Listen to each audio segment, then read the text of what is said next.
Good day, and thank you for tuning in to this week's episode of the Real Talks with Doc. And if you haven't already, please subscribe, like, and turn on those notifications. If you find this content that we're bringing straight to you of any value and to be very resourceful in your real estate and development experiences, please follow us today.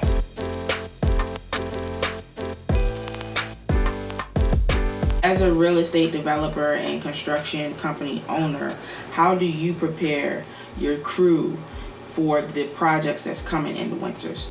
A great question, planning. So I'm no developer guru, but I mean, if you're listening to this video, any nuggets that I have to share with you, that's what we sincerely like to do.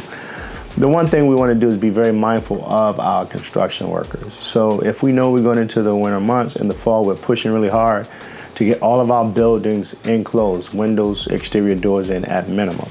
Another thing that we do once we get all of our buildings enclosed, and if we're at rough end especially, we make sure to have heaters on those sites so that in the morning we got a runner that runs around to get there hour before, fire those heaters up so that the construction crew workers are not in frigid, unbearable temperatures that they can't feel their hands and we're asking them to work. So those things we do is we first be mindful of the crew that's doing the job in the field day in, day out. The second thing we do is we also communicate with clients. When we're coming into their homes, we have a whole winter checklist that we train our foremen to reiterate because we talk to our clients about this on the front end when we're going through the contract signing and what to expect and everything. We tell them very mindful things that we're going to do. 5 C's always, when we talk about the 5 C's another time. How we're going to be respectful of their space, which means we're going to make sure that the doors stay closed at all times. No one is turning up or turning down or touching their thermostat at all. That's a very big important thing.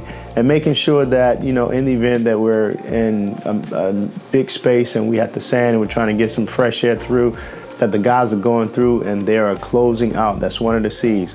Closing out the property by making sure everything's closed, secured, furnaces are off, there's no hazards throughout the property, so that again, we have a great process to minimize any problems happening on any of our construction sites. And the last and most important thing is to be present in the field. I mean, there's cold out there. And as an owner, we're pushing our guys to finish on schedule to make sure that regardless of how cold it is, we push through, they're properly clothed and wearing the right protective gear, especially winter gear. Winter gear can be considered a protective gear, that the guys have these things in place. And if they don't, sometimes we go a little out of our way to make sure we pull them to the side and we give them those things in the event that we know that their situations kind of present obstacles of them having proper clothing to stay warm and to stay properly, clothed in these frigid environments. And then we have a 0 degree rule. If it gets 0 degrees Celsius or 32 degrees Fahrenheit, we shut the company down. We don't allow our guys to work in freezing temperatures, and that's the point at which water freezes. So they know that if there's ever a forecast that you're working in those frigid temperatures and the buildings are not closed in, we cannot get our runners there out in advance to get heat circulating and bringing it well above 40, between 40 and 50, we just don't have them work because we think that can create a very dangerous environment. And the safety and protection of our workers is much more important than building any building that has no life to it.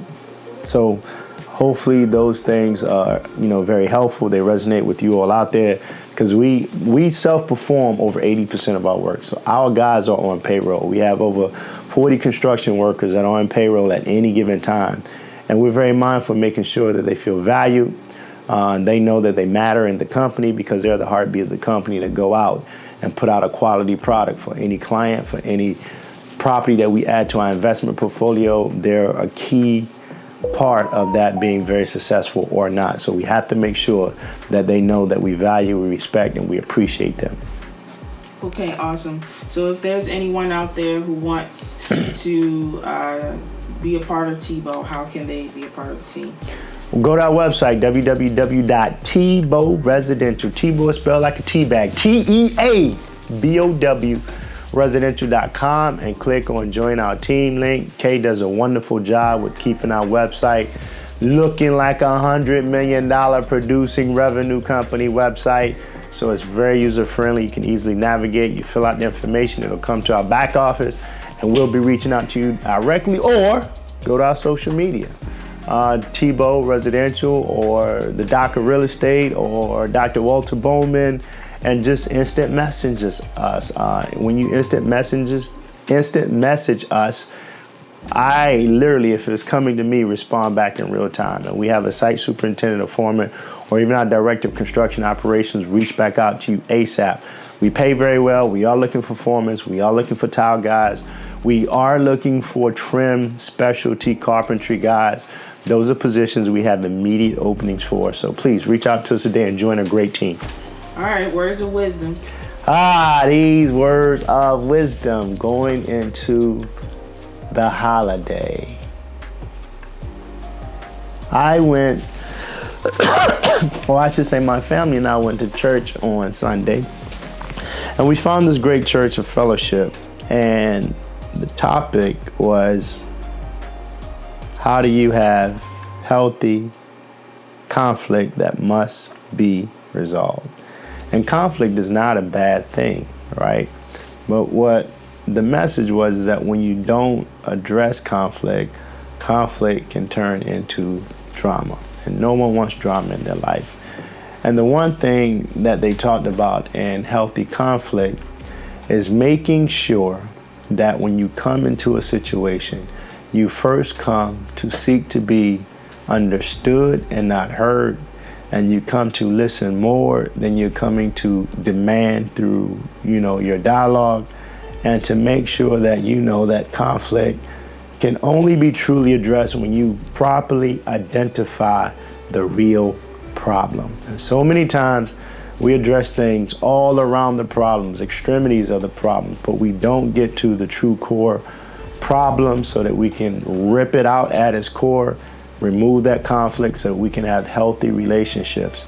And as I get older, I value my tight circle even more, because those are the relationships and those are the moments and those are the people that make life really worth living. So when I have conflict with anyone in my tight circle, I want to go to them in peace, I want to go to them in good spirit, and I want to go to them to truly get at the core of what that problem is that is creating that conflict in my relationships, so that conflict doesn't exist and we can have true harmonious relationships to enjoy this limited time that we're placed here on earth. Because I don't get the time that was wasted back tomorrow, and I don't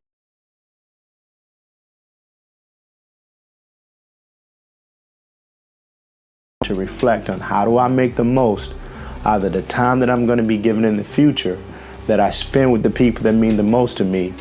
And understanding how to resolve conflict in a healthy way is a very, very important part of that. So as we get ready to go into the holiday season, I know y'all get ready to see some family members that y'all don't want to see.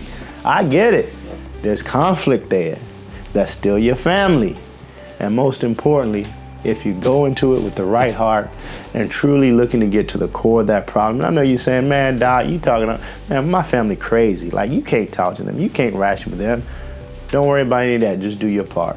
And once you've done your part and you've done it with the right heart, and you've done it with the faith in God that He's going to give you the right things to say, He's going to give you the right spirit to pour into getting at the core problem of that conflict will be moved out of the way.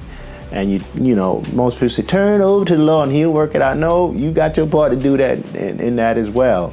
And you got to do that with, the wisdom and the guidance of God and your faith in God to get that conflict out of the way. Look, I love conflict. Look, if it's coming, let's go ahead and get it out of the way. You got your viewpoint, I got my viewpoint. Now what's the right way and what's the problem and what's the core and why we're having this conflict so we can resolve it with the right spirit and the right faith. So conflict, healthy conflict, and how do you address it? Those are my words of wisdom. Not really my words of wisdom, just words of wisdom I'm passing on from a great sermon that I got on Sunday. Happy holidays to everyone.